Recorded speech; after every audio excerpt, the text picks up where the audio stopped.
G'day guys, welcome back to the Coffs Harbour Fisherman's Co-op. Today we're going to be doing a couple of little simple recipes with the Sydney rock oyster. We've got a few in at the moment, really nice, plump, juicy oysters from Merimbula. Today we're going to be doing a Kilpatrick recipe, just with a little bit of a twist. And we're also going to do a couple of nice cold dressings as well. Really simple, you can have all these condiments made up beforehand and then just throw them on as the guests arrive. With the Kilpatrick, you can actually have them plated up, ready to go in the oven as well. We do actually cook the bacon off first as well, just to render some of that fat content out of there and make them cook a little bit quicker as well. So yeah, we'll get into it. Okay, so we've got our rendered down bacon here. We've just diced that up as well. So to that, we're going to add some Worcestershire sauce. Good splash in there. And we're going to also put some barbecue. So these are all the pretty common sort of bits and pieces.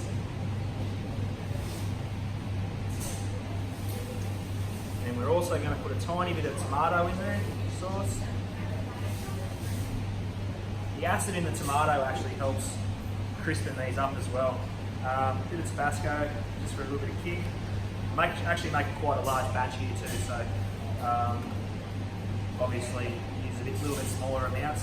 And the little twist part is just some actual fresh lime juice, and that will help get that nice crispy candied bacon sort of in with the acid there along with the tomato sauce. So probably put 2 limes in there. Also just gives it that nice little bit of zing as well.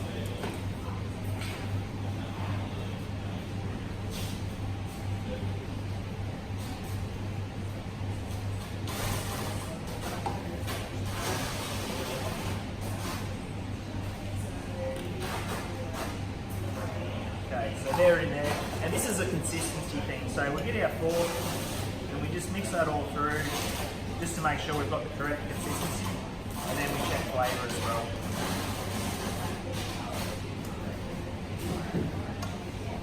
Okay, so now we're going to actually bake our oysters.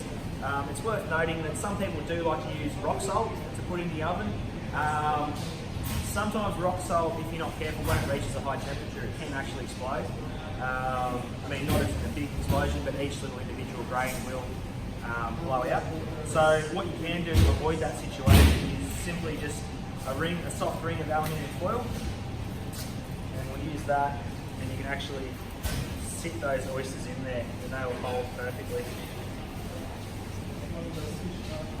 Okay, so we've got our oysters sitting on the ring in the oven, preheated. These are also shucked as well, so once they're cooked they come out the oyster nice and easy. So we'll just get a little spoonful of the mix, get the juice in there as well. We'll just scoop it in there. I mean, it's up to you how much you use. I actually really love this mix, so I'm going to be quite generous with it. If you want to just put a little, just a tiny amount on there, that's fine as well. Just moving that onto there. Just remember to get that juice in there as well. Like so, and then pop that into the grill on a high heat, just until that bacon crisps up. Okay, so our oysters have been in the grill there for about 10 minutes or so, nice high heat. They're just absolutely perfect actually. So we've got that nice little bit of juice in the bottom, the crispiness of the oyster on top, and the bacon. So let's pop that out, sit to the side. Pull them out, pop them on the salt there.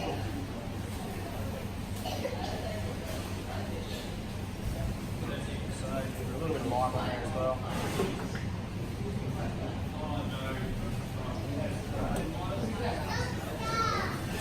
And that's it, done, ready to go. Okay, so this next recipe we're going to do is just a nice little cold Asian dressing, I guess you could say. Oranges in season, bit of mirin, lemon juice, and soy sauce. Very simple, bit of salt and pepper taste, and also some diced chilli. Very nice. You can have it pre-made sitting in the fridge, so you can just spoon it on top of your oyster while you're waiting for your Kilpatricks to cook. Okay, so we need a cup of, this is actually a 4 times recipe, so if you took this down by to a quarter, It'd be a quarter of a cup of orange juice, half a cup of soy, 2 tablespoons of fresh lemon juice, and the mirrored 1 tablespoon, sorry, and just a little pinch of the chili. But yeah, so for today I'm going a 4 times recipe, so it's going to be 1 whole cup of orange juice. Okay, so we've got our 1 cup of orange juice there, well not quite, just put a little bit more in. Just straining out those pits and the seeds.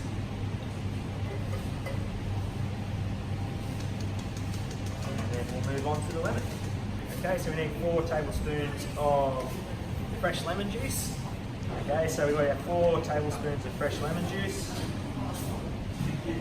This is a perfect winter recipe with all the citrus coming through at the moment.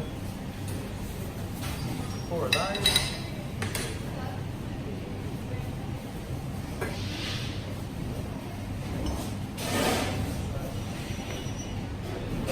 And we've got our 4 tablespoons of mirin.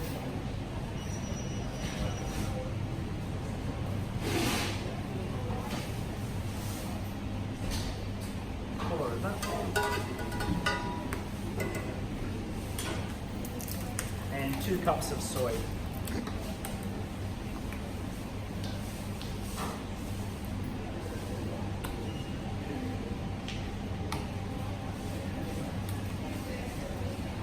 As I said, this is a larger recipe, so generally you just use half a cup. Okay, so we're also going to add 4 tablespoons of water. Just nice organic homegrown stuff. And we're also we're going to add just under a tablespoon of chili, diced nice and finely. As I said, this is quite a larger recipe, so you don't use a smaller amount. Okay, now just to finish off those citrus flavours, we're just going to add 1/4 of a cup of lime juice in there. Nice freshly grated ginger, about 1/4 of a teaspoon or so. Or a tablespoon, sorry. And some nice sesame oil. It takes quite a while for this one to come out sometimes, but it's always better to be cautious. It's quite a strong flavour, so just pop that in there. And we'll also add some spring onion, just sliced really finely. It's also nice to put some of this on top as well.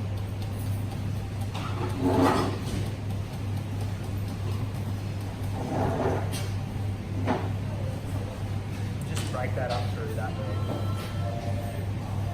Just going to mix that all through, let it sit for a bit, let the flavours gain some relationship together. We'll spoon it over some fresh oysters. Okay, so now we've got our Kilpatrick's cooked. We've got our Asian dressing on our cold oysters just spooned on, a little bit of chopped shallot on top there. And we've also rounded it off with a bit of cucumber, wasabi and pickled ginger, and just a little bit of finger lime there as well. Great ways to eat oysters, super simple, really easy, delicious too.